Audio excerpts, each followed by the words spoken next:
In our time, we were introduced to a fascinating idea. It was there in the Torah all along, but nobody paid attention to it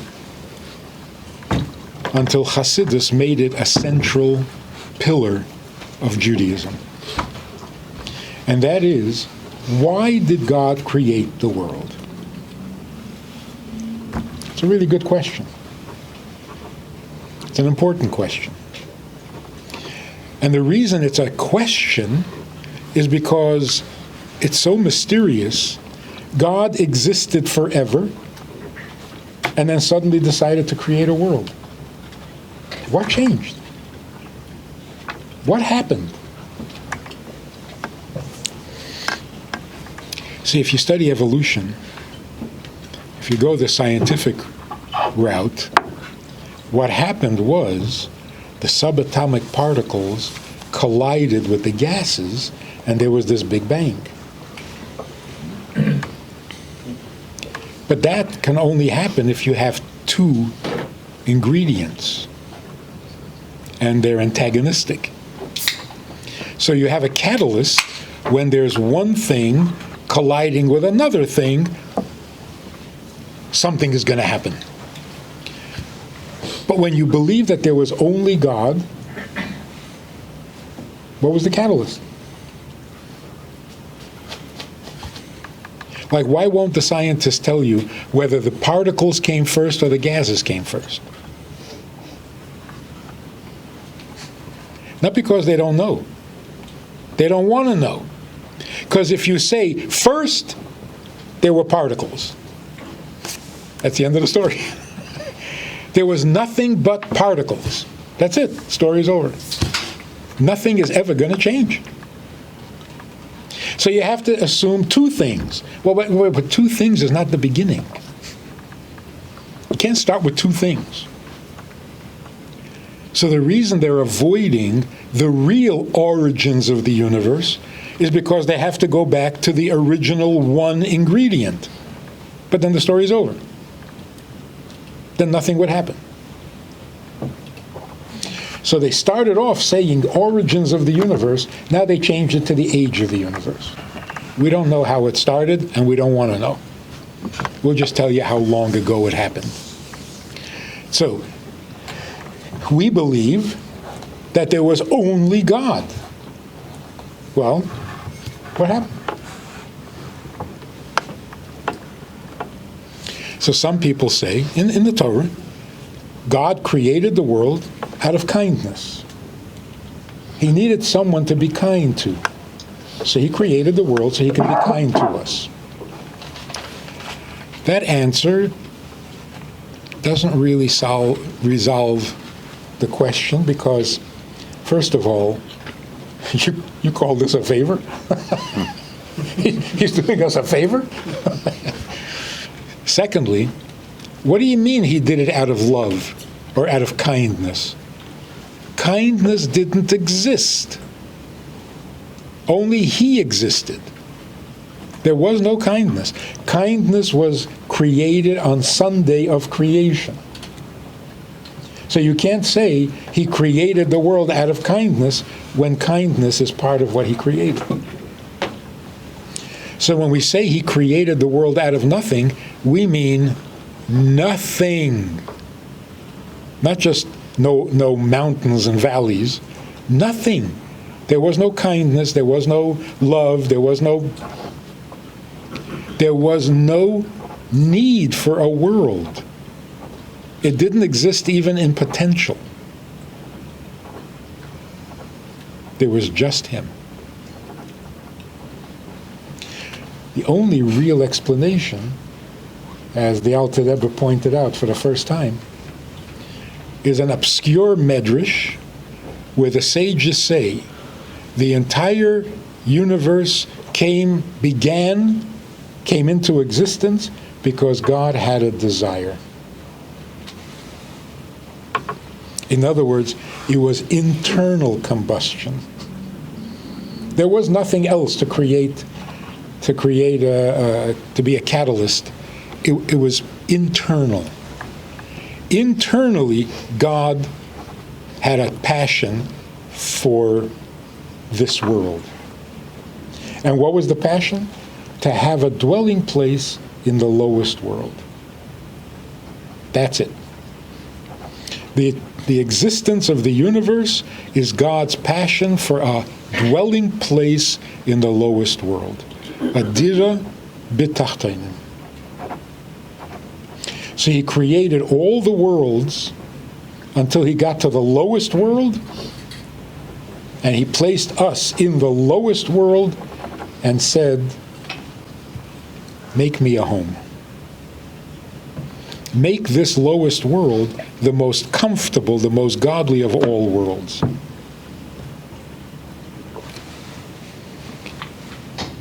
We've studied this for 7 generations. It is profound, it is awesome, it is so brilliant, it is much more impressive than anything science has ever come up with. Basically what I'm saying is, we have to understand how from nothing comes something. This is real genius work. From something to something else, that's not so, you don't need human intelligence for that. The real need for human intelligence is to think abstract, to understand how nothing can become something. So 7 generations, each Rebbe added brilliant insights, deeper and deeper and bigger and greater, until our generation. In our generation, the Rebbe told us, when we say God created the world out of a desire for a dwelling place, we have to understand 2 things. First of all, a dwelling place is not where you live alone. So you shouldn't get the impression God wants us to make him a dwelling place, he'll have where to live, and we'll go rent an apartment somewhere. Understand what it means when God asks for a dwelling place, a home. When a man says to a woman, let's make a home, she shouldn't run out and buy some 2x4s and a hammer and nails. That's not what he meant. He meant, marry me. So when God says, I want a dwelling place in the lowest world, he's not hiring us like some contractor. No insult intended. He's saying, I want you.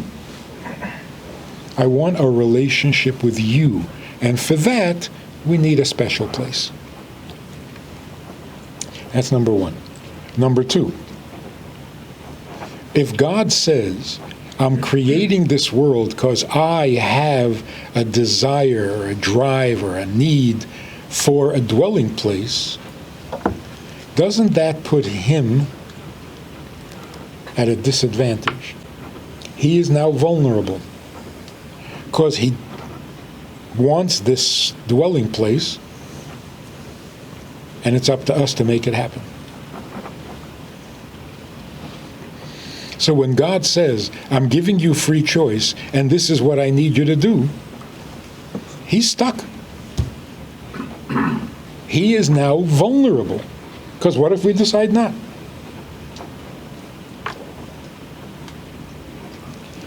This is a radical, almost heretical concept. God needs you more than you need him.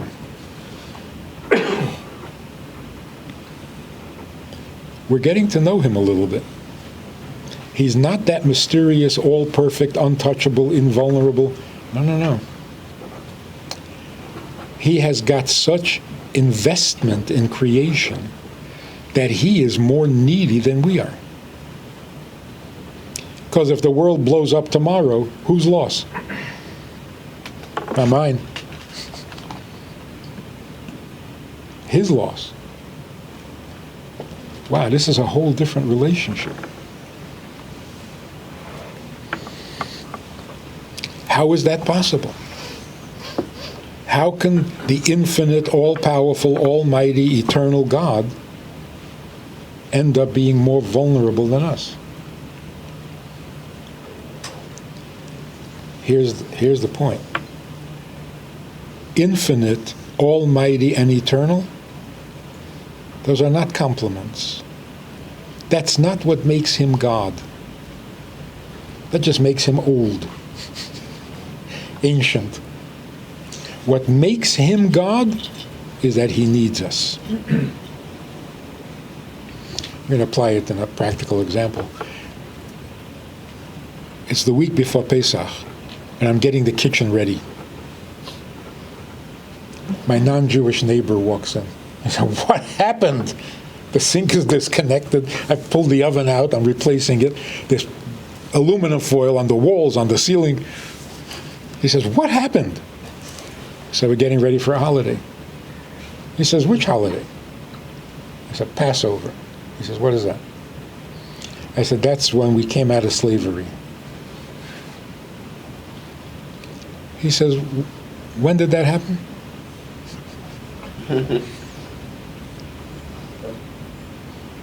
I don't know. What year was it?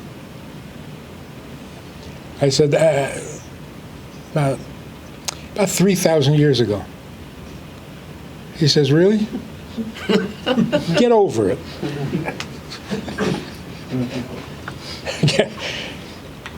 3,000 years ago, you haven't been a slave since? Enough already. Get over it. He says, this was 76. He says, the United States got its independence from England 200 years ago. All right, so you eat a hot dog with a firecracker. Enough already. It's 200 years. By you, it's 3,000 years. What are you doing? It's like, how grateful can you be? It is such a good point. Really, what are we doing? Thank you for taking us out of slavery. Enough. So if you read the Haggadah with a Hasidic approach, we're not thanking him for taking us out of slavery. We're thanking him for taking us out of slavery. It's not the slavery, it's him. He came to take us. That we'll never get over. And we should never get over. He came looking for us. We were minding our own, we were minding Pharaoh's business. We were totally preoccupied. We had no time to think about him. He came looking for us? Come on, what does that tell you? He is not the invulnerable, indifferent, unreachable, unknowable God. He's not. When we're not available to him, he comes looking.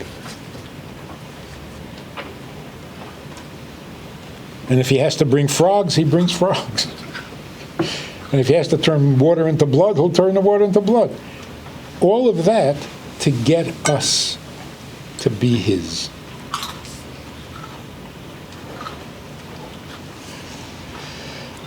This is the most recent cutting edge in the fulfillment of God's plan. We have to realize, and only we can, because we're in this generation, the seventh generation, we don't really have any needs. We are not the needy one. Since it's not our world, and we didn't ask to be born, we don't really need anything.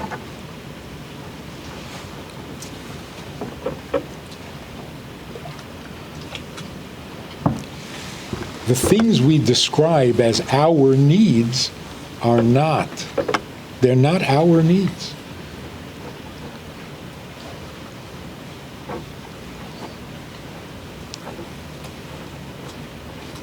I was talking to a young woman who was anorexic. She had gone through therapy. She wasn't in danger anymore. But she says, I still can't get comfortable with eating. It's distasteful. I said, I know. It's disgusting. I'll wait till you swallow. It's a horrible thing, eating. Human beings shouldn't be subjected to this. Eating is an animal behavior. And what do we eat? And get life from things that are way beneath us, from a vegetable. It's really humiliating. And I went on about how it's disgusting, and she says, you're worse than me. I said, it's just fact. Just the way it is. I don't know why God would do that to us. It's so humiliating. But what can you do? You have no choice but to swallow your pride and eat something. And her problem went away. Turns out that part of the problem was that nobody agreed with her. When she said eating is disgusting, everybody said, oh, no, it's beautiful. You make a bracha. She said, no, it's disgusting. It is. Don't know why God would do that to us. But He did it to us. It's not that I want to eat, I need to eat. I had nothing to do with this. God stuck me with this handicap, and there's nothing I can do about it. So I can't claim it as my need. In fact, I object. I want to stop eating. Can't. So what is our need? What does a human being really need? Freud said, what do you really, really need deep down inside? Pleasure. Adler said, what do you know? A human being deep down inside needs control, power. Maslow came along and said, you need a bunch of things in a certain order. What is it called? A hierarchy of needs. Hierarchy of needs. So when you're young, you need this, and then you're going to need that, and then you're going to need something else, and it'll just keep moving along, and you have lots of needs. So Frankl comes along and says, what are you talking about? You need pleasure? I was in a concentration camp. There was no pleasure. You need power and control? I was in a concentration camp. I had no power. I had no control. And I survived. Why? Because what a human being needs most is meaning. You know what they all have in common? They assume that human beings need. The question is only what? The real truth is, if you're human, you don't need anything. When do you get to need?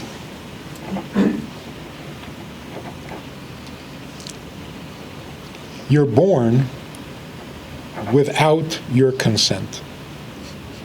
In fact, when the soul is told that it's going to be born, it refuses. It objects. It doesn't want. So if you don't even want to be born, how is it that you need pleasure? How is it that you need control? How is it that you need meaning? How is it that you need? You don't need to be born. You certainly don't need to eat. So you're born against your will. Nobody asked you. And you eat against your will. Nobody asked you. God decided you're going to eat. We don't want it. It's not our idea. If I designed myself, I would never do this to me. So you have, let's say, a very important scientific exploration in the ocean. And you're doing some very important research, but you run out of oxygen. So you got to stop the project, go up for air, and start all over again. So if the scientist would say, I need to breathe. No, you don't. You're a scientist. You need to finish the project, and you can't, because you're not a fish. It's a handicap, not a need. A surgeon in the middle of very delicate brain surgery says, oh, I haven't eaten in hours. I got to stop the surgery. I need to eat. No, you need to be a surgeon, and you can't. Who did this to you? So really, the future of psychology is Hasidus. Because Hasidus says, we created beings need nothing. We are needed. We are not needy. This is revolutionary. And when you think about it, you realize it's so true. It is so obviously true. So in the past, we understood our relationship with God was a struggle, because human needs and divine needs are often in conflict.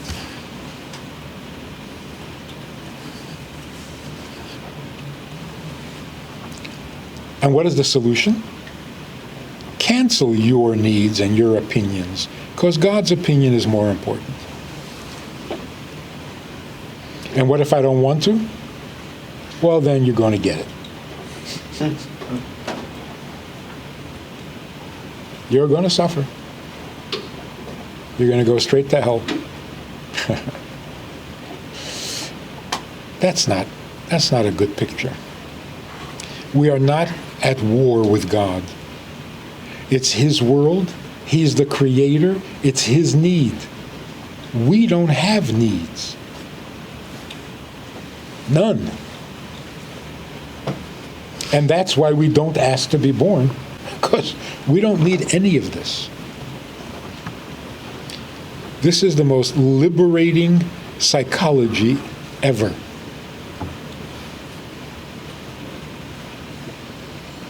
On the other hand, you thought God was indifferent, remote, unfeeling, uncaring, except when He gets angry.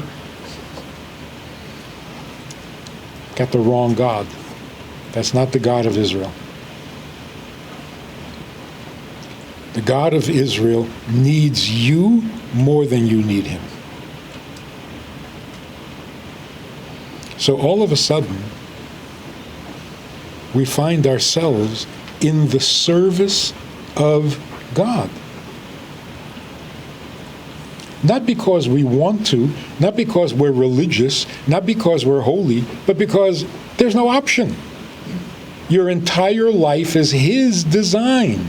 So everything you do is because He designed it that way. So whether you're keeping mitzvahs or not, you're behaving according to His plan. But you're not getting any of the benefits. So if you eat, you're eating because He designed you that way. You sleep because He designed you that way. You go to work because He designed human beings. Unlike animals, you can't just grab something and eat it. You got to go to work.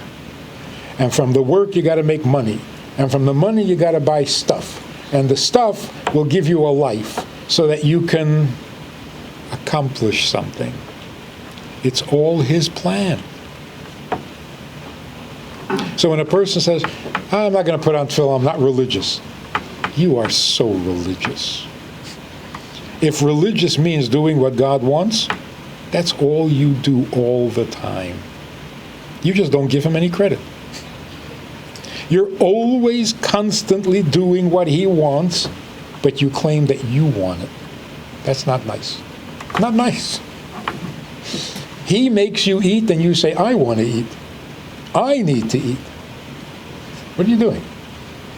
That's plagiarism. It's his idea. Don't steal it. So when somebody says, have you eaten? And you say, Baruch Hashem, you got it right. Now you're thinking clearly. This guy said, so how'd you sleep? Sleep well? Not perfectly. I made a few mistakes, but yeah. You sleep? You're good at it? This is your talent? It's not your plan. It's not your desire. It's not your... Why are you claiming it as yours? It's not nice. So if somebody says, did you sleep? You should say, Baruch Hashem. For some reason, he needed me to sleep, and I sleep. How religious is that? How godly am I? Now, if you serve him consciously, you get the benefits of serving him, because you're serving him anyway. And that's why, if nobody did any mitzvahs, would God keep the world going? Yes, because you're always doing mitzvahs. If mitzvahs means doing what he designed you to do. The free choice that we have is only an attitudinal choice. You don't have the choice to eat or not to eat. You have the choice to claim that it's your idea and your need, or admit that it's not.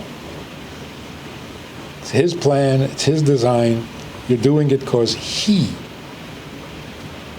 wants you to. So when I ask a guy to put on tefillin, and he says, oh, I don't need that. You don't need anything. I'm talking to you about what God needs, like eating and sleeping and putting on tefillin. They're all the same. They're all his. With the eating, he doesn't give you a choice. With the tefillin, he gives you the choice. But not putting on tefillin is like not eating.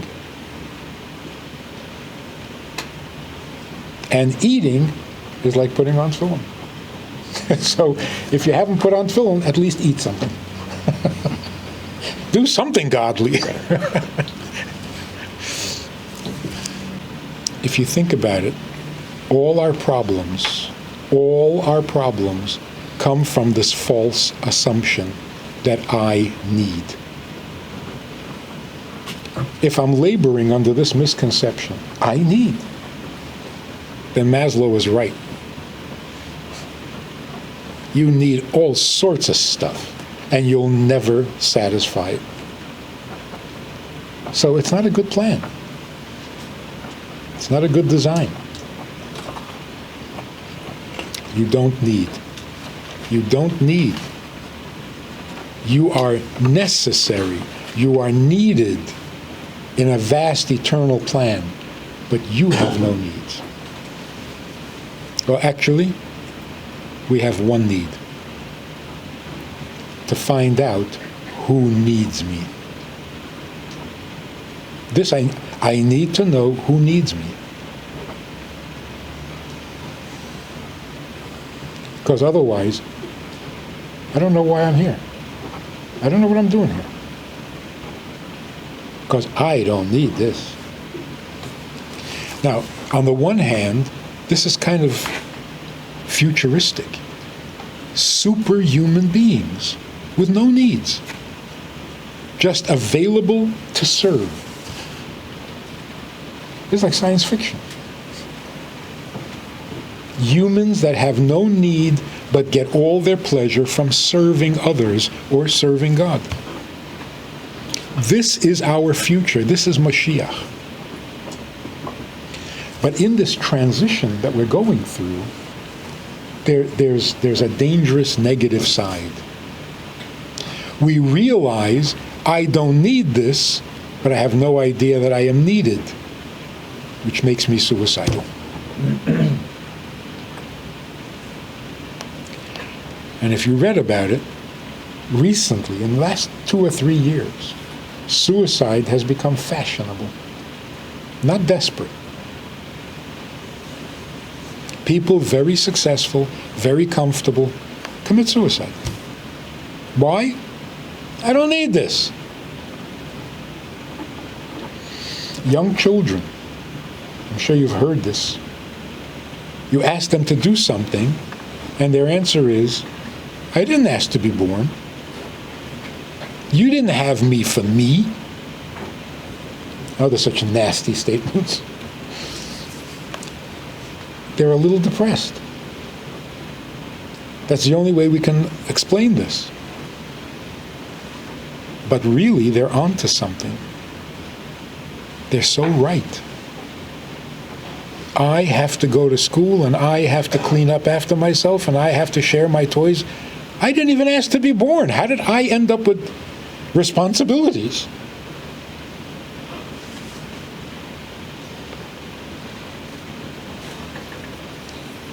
Why did it take 5,000 years for this to dawn on us? I have to go to work?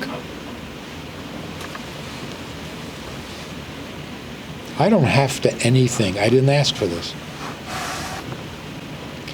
On the other hand, by doing this, you are fulfilling a need that is infinite, eternal, powerful. That's exciting.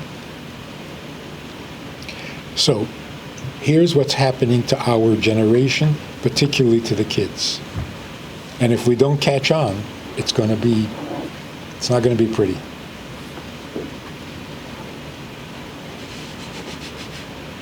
We used to believe, and we were actually told, what motivates you to do anything is your need, your weakness, your dependency. You better eat, you're going to get sick. You better sleep, you're going to get sick. You better make a living, or you're going to die in the streets. That was a powerful motivation. Freud was absolutely convinced. What motivates us is a desperate need for pleasure. And Adler was convinced. What motivates you is you can't afford to lose control. If you lose control, it's all over. So you got to get up. You got to get, the early bird. You got to get there first. You got to make the first buck. Otherwise, this is not what life is all about. We do not live under constant threats. Do this or you'll die. Do this or I'll throw you out. Do this or you'll go to hell. Stop already. This is not life. We are far more excited and motivated by having a purpose and being needed than running around trying to satisfy our own needs. Here's how the Rebbe put it, like maybe 1,000 times. I was not created except to serve my Creator. There are two versions to that quote. One version is, I was created to serve my Creator. The other version is, I was not created except to serve my Creator. Quoted it all the time. What did he like about the second one? It tells you two things. I was not created. For me, I don't need this. Don't do me no favors. Don't create me and I'll never complain. So, ani lo nevresi. Leave me alone. Ella, so why am I here? To serve my Creator. Two very exciting ideas. The first is, I have no problems. The second is, I can help Him. That's Mashiach. And it's happening in front of our eyes. When children are saying, I didn't ask to be born, they're not depressed. They're realistic. So don't put them on medication. If your child says, I didn't ask to be born, you should say, neither did I. Neither did my grandmother. So what's going on? None of us need to be here. Why are we all here? And the answer is just as exciting.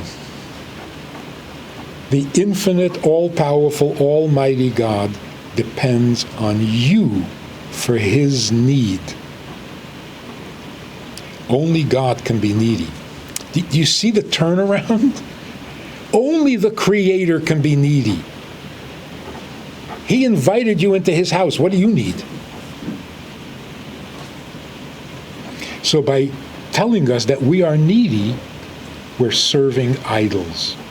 We're worshiping idols. It's a fake God. I don't need.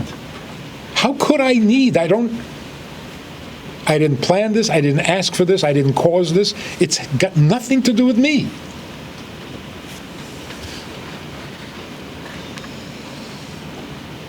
That's where religion went bad. You are born in sin. You are in trouble. God is very nice. He'll help you out. Thanks. You put me into trouble and they say, I'll be nice. I'll help you out. What kind of crazy plan is this? You make me needy so that you can provide my needs? That is so nasty. It's not the case. The entire Torah are not commandments that we need to keep. They are God's needs that he needs from us. God says, keep my Shabbos. You get it? My Shabbos. Why do I need you to keep Shabbos? Because I created the world in the 6 days and I rested on the 7th. Well, so good. Good for you. I didn't create the world. I don't have to rest. God is saying, I need you to join me. When I'm keeping Shabbos, I need you to keep Shabbos with me. Otherwise, I'll just be keeping Shabbos in heaven, but it won't happen on earth. And I need earth to become godly.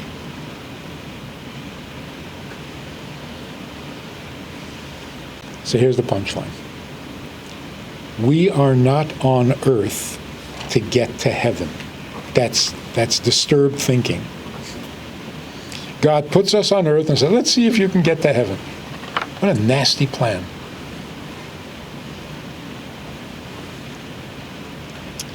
We're not trying to get to heaven. We're not supposed to get to heaven. You go there only when it's the last resort. If you can't be here, all right, go there. The objective is not for people to get to heaven. The objective is for God to come down to earth. So if you want to go to heaven, you're going to cross paths. He's on his way down. You're on your way up. There's nobody up there. God is down here. We don't realize we have no needs, but all the power. The Rebbe kept saying, one mitzvah, one good deed can change the world. This is not an exaggeration. One mitzvah means one thing that God needs. What, that's not powerful enough to change the world? No, what I need will change the world. No. So this is what Chassidus is telling us for our generation, the generation that will receive Mashiach. Our needs are over. Them days are gone. Stop thinking that you're needy. You're not God. Serve him. You will be much happier, much healthier, and so will he. So when you go to work, we talked about this afternoon, when you get up in the morning and you're going to work, say Baruch Hashem. It was not your idea that you have to have a career and that you have to have a job and you have to go every day. None of that was your idea. And that you have to be there from 9 to 5, you didn't invent that. So what are you doing when you go to work? You're following God's plan. At work, you are there to make the world godlier, not to satisfy your needs, which you never will, because they're not real.